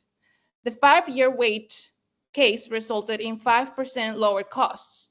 This study concluded that the cost containment incentives depend on the frequency of rate cases. In this context, the longer regulatory lag of a well-designed multi-year rate plan could be a tool for incentivizing efficient operations. I would like to offer, if you go to the next slide, Jonica, I would like to offer additional considerations around riders, because as you have seen, this is an increasing and more prominent feature of rate making in Virginia. First, according to best practices, riders should be limited to unpredictable costs outside of the utilities management control. This is why for many, many years, riders were reserved for volatile fuel costs. Although states have expanded riders as an incentive to spend on strategic technologies, the use of riders in Virginia is disproportionately high compared to other states. The table on the right illustrates this. 75% of Dominion's $35.5 billion planned capital expenses are eligible for rider treatment in Virginia, compared to 15% of costs eligible for rider treatment in South Carolina. Lastly, riders substantially reduce utilities risk, which opens up access to cheaper capital. Theoretically, this lower risk should be reflected in customers paying the utility a lower ROE. However, regulators have not thoroughly accounted for risk reductions when setting a fair ROE, so customers have not received this alleged benefit. The 2 points I want to drive home are, first, no other capital-intensive industry in the market has the luxury of recovering profits, financing costs, or any type of costs before investments are productive or are producing goods and services. The second point I want to drive home is that frequent rate cases and excessive riders debilitate cost containment incentives. With limited regulatory lag, cost containment incentives heavily depend on the commission's scrutiny of utility management decision. So basically, we depend on the commission scrutinizing every administrative decision that the utility makes. And this is the next topic. Could you go to the next slide, Jonica, please? Thank you. So the commission has a powerful tool and is disallowing imprudent costs and denying authorization to build new infrastructure. So without the risk associated with the regulatory lag that I've been explaining, the only cost control incentives comes from prudency reviews. However, this tool has several limitations. I mean, although it is very powerful, it has several limitations. First, the well-documented information and resource asymmetry between the utility and the regulator, which makes it hard to fully audit very complex detailed management decisions. Furthermore, there are, in some instances, settlement negotiations that leave a lot of the State Corporation Commission staff analysis undefined. Second, current tools to evaluate resource selection are weak. For example, the integrated resource plan, which is supposed to identify a least cost plan to meet demand, has been rejected 3 times for Dominion Energy. And APCO didn't have an IRP requirement until recently. In fact, doesn't have an IRP requirement. So without a quality plan, regulators lack a guide on what could be an optimal resource mix. And there is plenty of room to improve transparency, load forecasting, energy efficiency modeling as a resource, etc. Another tool to identify the least cost energy projects is fair competitive procurement, as the presenter from Dominion Energy was explaining. However, as he said, competitive procurement is currently only required to select clean energy and not to evaluate other types of resources. For example, if a new natural gas proposal is made, the utility does not need to compare it with other resources through an objective RFP. That's not a requirement that is currently in the law. Furthermore, the existing RFPs need improvement. SSE staff has expressed concerns about the lack of transparency and suggested an independent evaluator. Finally, although third-party owned projects could be less expensive, current law only allows third-party projects to support 35% of their renewable energy requirements. The Office of the Attorney General highlighted in previous RFPs that utility-owned projects were double or triple the costs of third-party owned projects. In that case, the Office of the Attorney General suggested the disallowance of excessive costs. In conclusion, if you can go to the next slide, if you, thanks. In conclusion, I want to kind of put it all together into conclusions. The first one is that frequent rate cases and a wide range of costs eligible for rider treatment reduce the regulatory lag incentive to control costs. Possible alternatives include evaluating the benefits of longer multi-year rate plans. Second, reevaluating the types of costs that merit rider treatment. And third, ensuring ratepayers are benefiting from reduced capital costs. This is a reduced ROE based on the risk reduction for the utility. The second conclusion is that as regulatory lag disappears, the system relies more heavily on prudency reviews to incentivize efficiency. Steps to strengthening prudency reviews include ensure sufficient resources for the regulator, improve the planning process, improve and expand competitive procurement solicitations, and allow more third-party owned projects to be selected. With that, I will conclude, and thank you so much for your time. I'm not sure if Mark can actually make it, but if he's in the call, you can go ahead and start, but if not, we can leave his part for next meeting. Mark, you're on mute. You're on mute. Here, so go on to the next slide, please. I'm Mark Lowry, the president of Pacific Economics Group, and have been active in the field of PBR since the late 1980s. And I'm going to speak to you. We can go to the next slide just briefly about the notion of a multi-year rate plan, just 3 slides. I'll start by talking a little bit about what is a multi-year rate plan that's been mentioned by several of the participants today. There are certain key components, and then there are also some sort of optional bells and whistles. The keyest of the key components is a rate case moratorium that would typically allow for rate cases every 3, 4, or 5 years. Now, between rate cases, the utility's cost is going to grow for reasons such as growth in operating scale, growth in input prices, and so there needs to be some way for revenue to grow.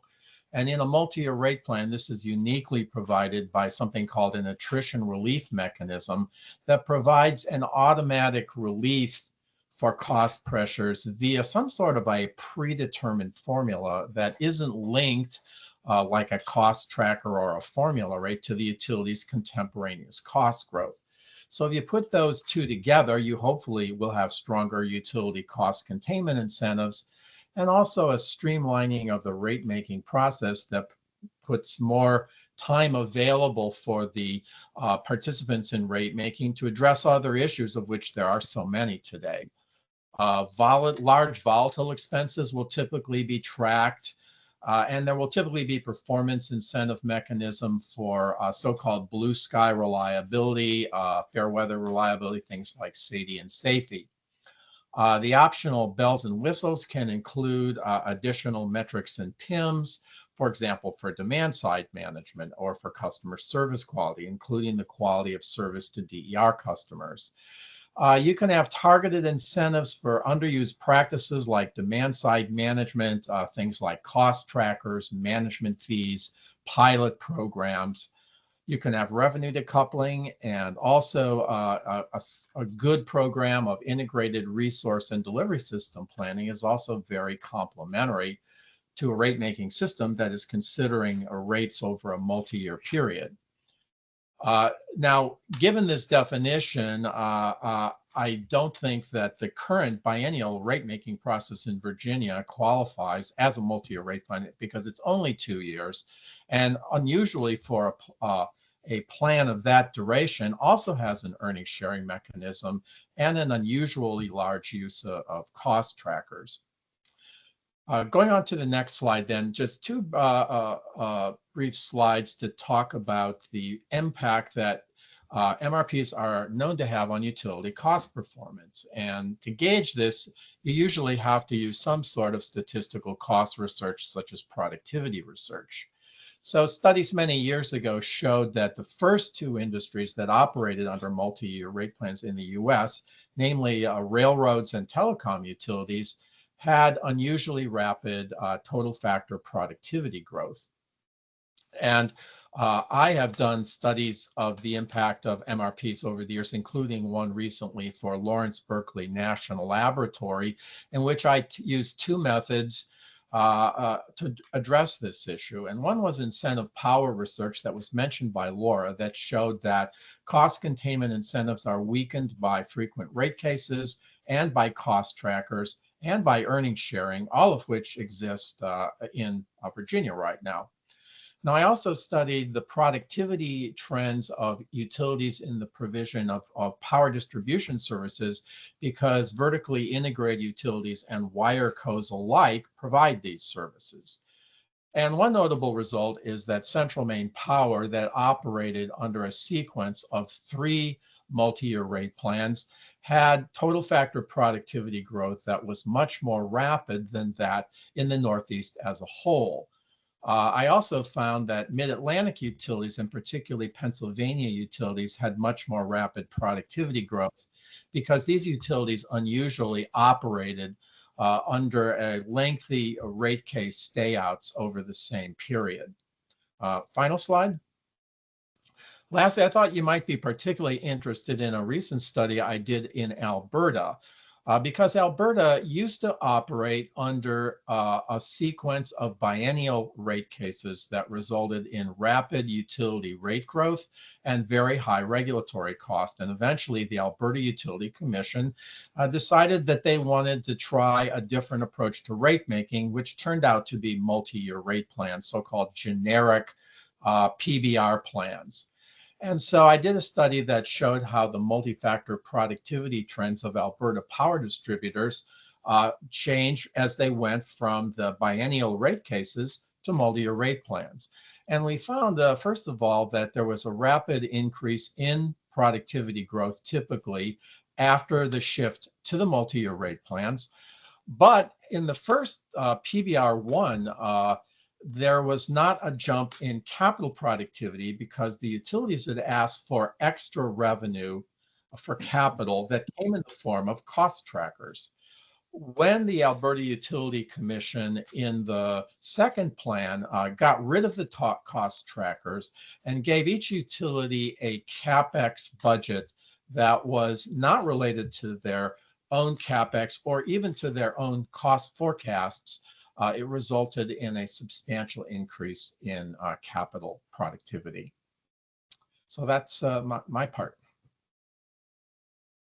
Thank you, Mark. And we are getting a little tight on time. So what I'm going to suggest, as people have questions, if you put them in the chat, we'll submit them to the presenters following the meeting and see if they're able to respond in writing. So any questions for this presentation? I know there were a couple for Dominions, but want to make sure we have time for all our presenters and some group discussion. So next we will have John Stevens from Appalachian Power offering some additional utility perspective on the current structure. Yeah, hello, good morning, everybody. Appreciate the opportunity to be here and to be able to make a few comments on this topic and what we've heard today. I know that, as Larry said, we're running a little short on time, so I'll keep my remarks brief. Mostly because a lot of what I would have to say has already been said today at least once. Just like to thank Kim Pate for her excellent and thorough presentation that she started us off with. It covered a lot of what I might have said if it was just me, and then also thank Joe Reed and Dominion for their presentation. Their interest in all of this is very similar to ours. So I don't really have much to add there, just a couple of things. The first one was mentioned by Kim Pate, and that is, and then again talked about by Joe, that we do have an earnings sharing feature here in Virginia that's unique among state regulatory models. Our standard that applies to us is that we return 100% of earnings that are in excess of 100 basis points above our commission authorized return on equity. So it's a pretty I think it's a pretty important consumer ratepayer protection there. And then the other thing that I would just add that just hasn't come up is that the Virginia statute actually already has some incentives in it for the company to meet or exceed its energy efficiency requirements, and those can be found in Code Section 56-581.1 A5C. And it just talks about incentives that the commission can award electric utilities for meeting or exceeding its energy efficiency requirements. And with that, I'm finished. So thank you, Larry. Yeah, thank you, John. And then our final presenter is with NRG, Travis Kavula, and he's going to offer some perspectives as a competitive service provider on the current structure.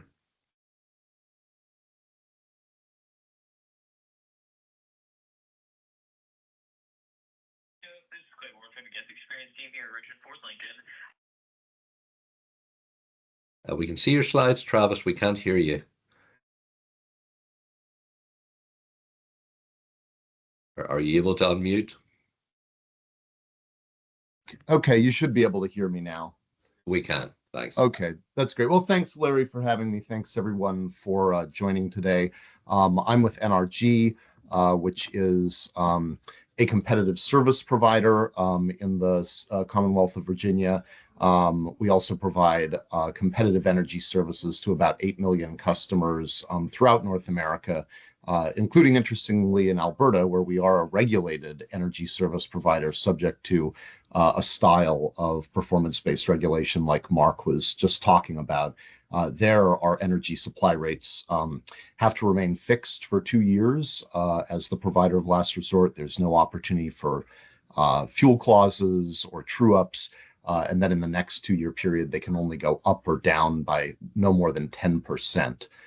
So a feature of regulation there that puts us on a budget and results in more stable pricing for consumers in that market who elect not to shop with a more competitive offer. But in Virginia, we're a competitive service provider, so all of the customers that we have in the state are there because they've elected to do business with us. And let me tell you, the strongest incentive that a company can face is the risk of losing a customer firing you if you don't provide good service.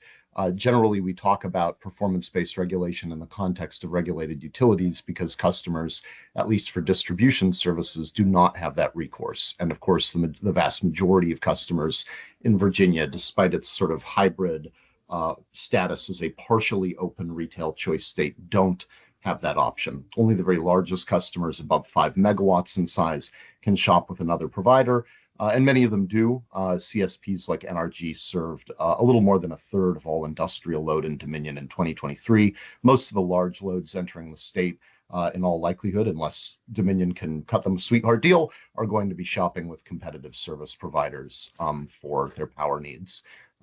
Me personally, I'm also the former chairman of the Montana Public Service Commission, past president of NARUC, and I also teach rate making for fun in my spare time at the University of Chicago.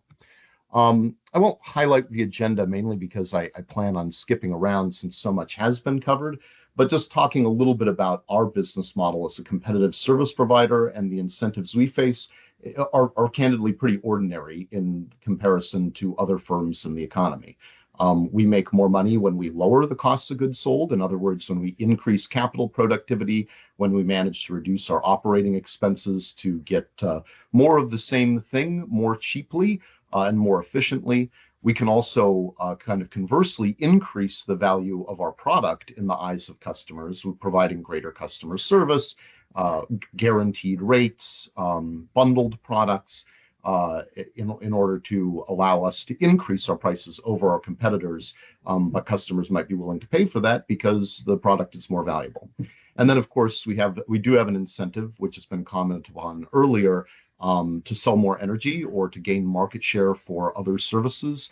Increasing sales volumes tends to multiply profits, and it can also lower the unit cost of goods sold depending on the underlying fundamentals. Traditional cost of service utility regulation is, to put it mildly, an inversion of many of these principles. And generally, as we've already discussed, utilities make more money when they spend more money, so long as you convince your regulator or legislature to approve the recovery of costs. We've already seen a simplified version of this revenue requirement formula, but just to note, at least in terms of the math here, the only variable in this equation that inherently earns a return is rate base. In other words, the amount of capital that's invested in the utility system. So the more capital a utility spends, the more profit it will make under this model. And that results in some other odd consequences as well. You'll notice there's no efficiency or productivity factor associated with little r multiplied by RB. In other words, it doesn't matter how much how efficiently you use your capital investment, whether it's being used to an earlier question at a high load factor or a low load factor, or whether advanced metering infrastructure is being used for many use cases or really not at all. You earn the same profit either way on that capital spending. Another interesting wrinkle is that most people in ordinary businesses like to own things free and clear, because once you do, you don't have to pay down debt, you don't have to pay partial equity owners. If there are some, you just get to enjoy the free cash flow that capital investment may provide. In utility regulation, it is again the opposite. You actually make the greatest profit on any capital item in its first year in rates, and you make no profit at all on fully depreciated assets. Now, it used to be the case under traditional cost of service regulation that there's one more profit opportunity that you had beyond merely investing in capital, and that's if you managed to reduce your operating expenses or grow sales volumes in between rate cases. In that case, the utility could pocket additional money from those savings before rates were subsequently reset. But as has been discussed, the introduction of adjustment clauses or trackers has eroded this incentive over time. Pretty much every utility has a factor for fuel and purchase power. Others have adjustment clauses for various other things. But bottom line, you remove the skin in the game of a utility when you introduce these trackers for the costs in question. And Virginia is the GOAT of adjustment clauses. I've been doing this a long time. I am unaware of any other jurisdiction that has more adjustment clauses than the Commonwealth of Virginia. You can see them to the right, those that apply to Dominion Energy. And the bottom line here is that most rate increases that Virginia customers see don't go through a traditional rate review process, but instead channel through these siloed rocket docket adjustment clause proceedings. And candidly, in addition to the information asymmetry that's present and the sort of inherent reduction of incentives for those costs, it also makes it hard, reasonably speaking, for any intervener to participate like CSPs in those siloed dockets. You'd have to have lawyers employed on a full-time basis. So I have to say bluntly that Virginia is very respected for having one of the most talented regulatory institutions, the SCC in the United States, but it's administering one of the worst systems of economic regulation from a performance-based regulation point of view. Laura showed this slide deck from Dominion Energy's Analyst Day. I was going to highlight the same thing, which is that even within the corporate family of Dominion, Virginia is an exception. Most of the costs are rider eligible, tracker eligible, adjustment clause eligible that Dominion is spending money on, and that is not like other Dominion subsidiaries. This has led Wall Street to basically conclude that it's a rate-based growth opportunity, that there's a very linear relationship back to the first point of the more capital you spend, the more profit you make, and whatever lingering incentive would have existed under traditional regulation to optimize that capital spending and reduce operating expenses accordingly is not present in Virginia any longer. There's been some mention of the fact that there are features of performance regulation in Virginia today. But what I've got to tell you is that none of that shows up in investor analysis or indeed in what the utilities are telling investors. So this 50 basis point opportunity up and down based on 10 metrics, the shared earnings bands, the metrics that don't pay out anything but are measured, none of that registers on investors' analysis of Dominion. There's not a mention of it in Dominion's 80-page slide deck for their investor day. There's not a mention of any of that in the investor analyst write-ups on the same event, which says a lot, which really says a lot about whether those things actually establish any incentive for performance. Long story short, they don't. This has been, sometimes Wall Street has called Virginia's utilities, quote unquote, de-risked. But what that really means is that the sector's risks haven't been eliminated by these trackers and adjustment clauses. They've really just been shifted to other customers. And I won't get into this, but at the same time, these utilities, you would expect authorized returns on equity, which are meant to compensate for those risks, to really trend abruptly down when you're de-risking the utility, but candidly, that has not happened either. In the interest of time, I am just going to tell you that I agree with what Mark Lowry said, that the heart of performance-based regulation consists of putting utilities on a budget. In Virginia, candidly, that would mean a rather comprehensive change, which would mean the abolishing of adjustment clauses and rolling those costs back into base rates that don't change for a longer period of time than a biennium, but with an attrition factor like Mark was talking about. For expenses that remain significant and volatile, you could certainly introduce a shared savings concept.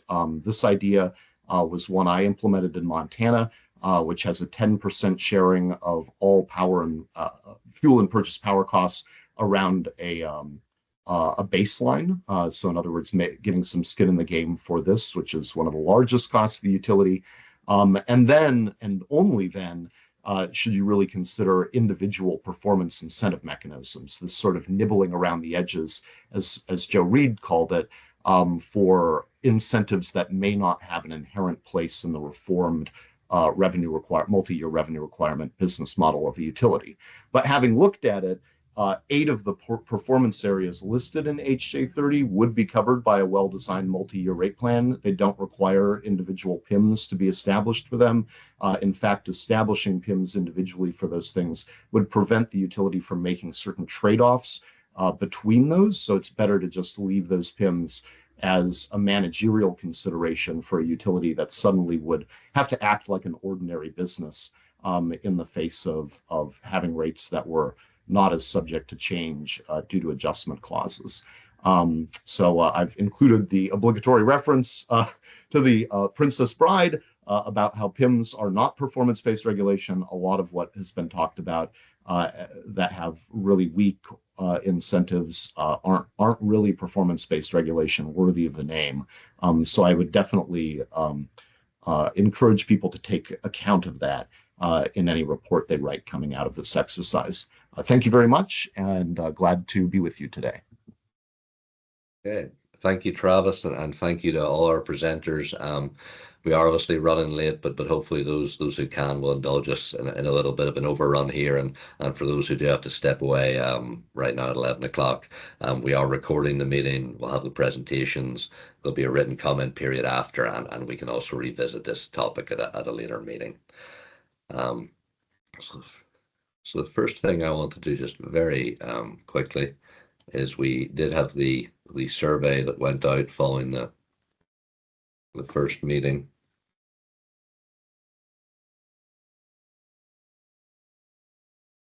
Just bring up the results here. Actually, no, it's not working for me. Jonica, would you be able to bring up the survey results? Yeah, I can share my screen. Thank you.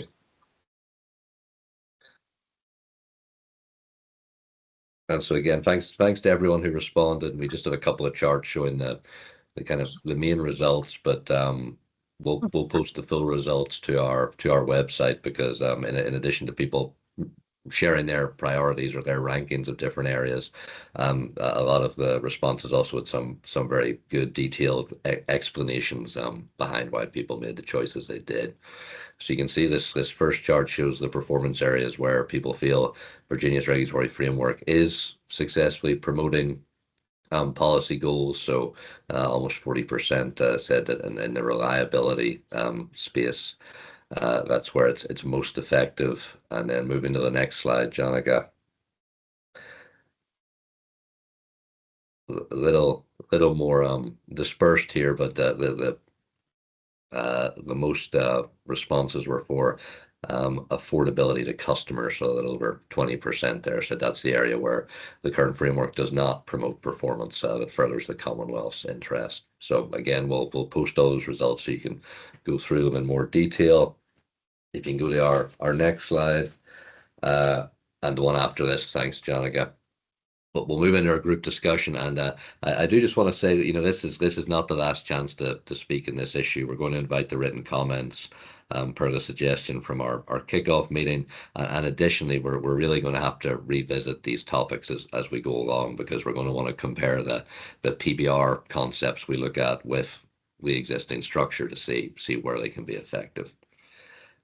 So with that, I'll open it up around these discussion questions.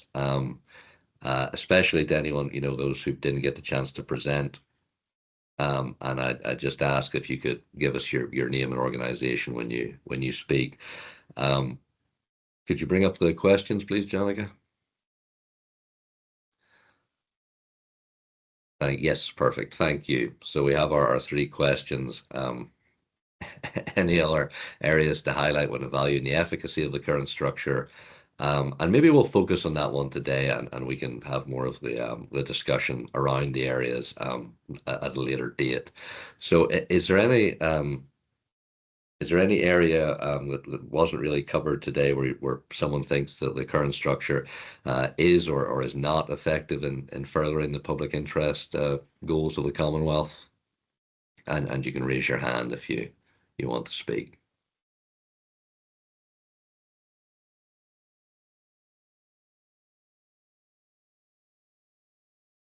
Right. Does anyone have any thoughts on the other two questions either? Given that we seem to have skipped number one pretty quick. Okay. Well, that's understandable. There was a lot of information today, and I think really good presentations. So maybe in that case we will be able to close it down. If you could go to oh, sorry, Laura. Yes, I think one of the things that I wanted to highlight about the TNC, the Nature Conservancy presentations, and the presentations that Kim and Dominion Energy made is the concern of the stakeholders around compliance with the energy efficiency targets. So that's a question about one of the questions about performance-based regulation is how do we incentivize efficient operations?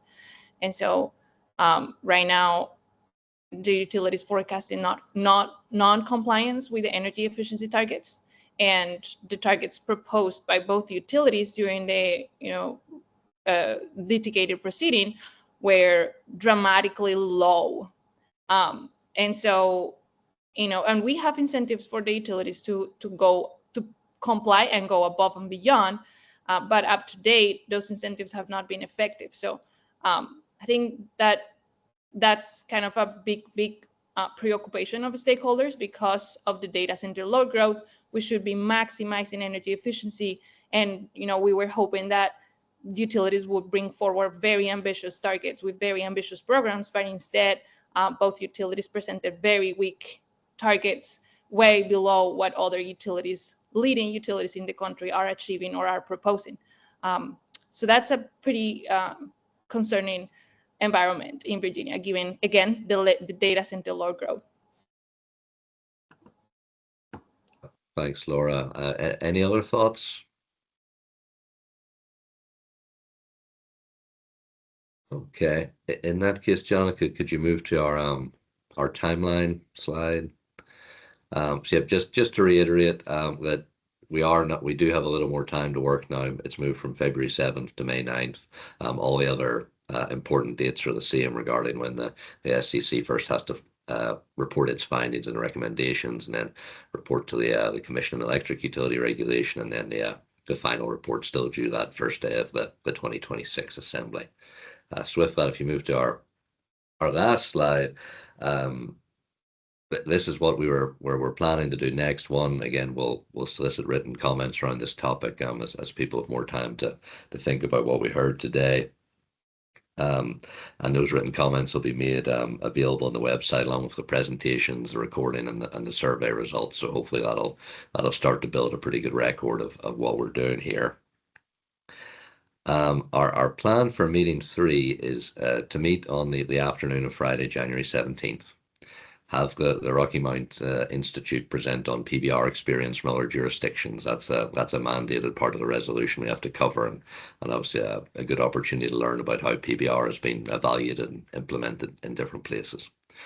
After that, as part of that meeting, I'd also like to revisit the discussion we had in meeting 1 about the activities and the goals of the stakeholder process given the new timeline.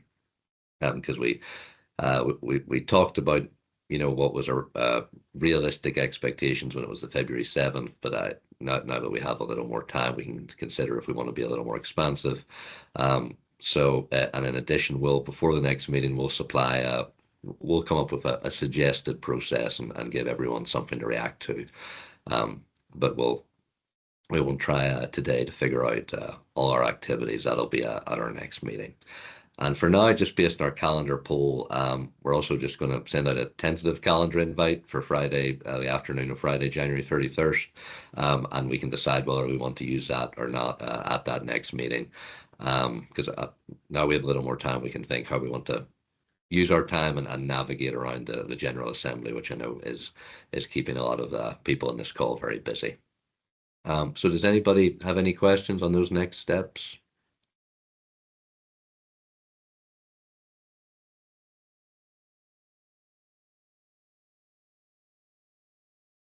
Okay.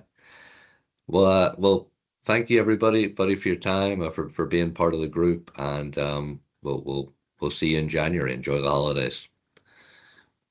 Thanks, Larry. Thank you. Thanks, Larry. Thanks, everyone. Thanks, Larry. Thanks, Larry. Thank you, everyone. Happy holidays. Happy holidays.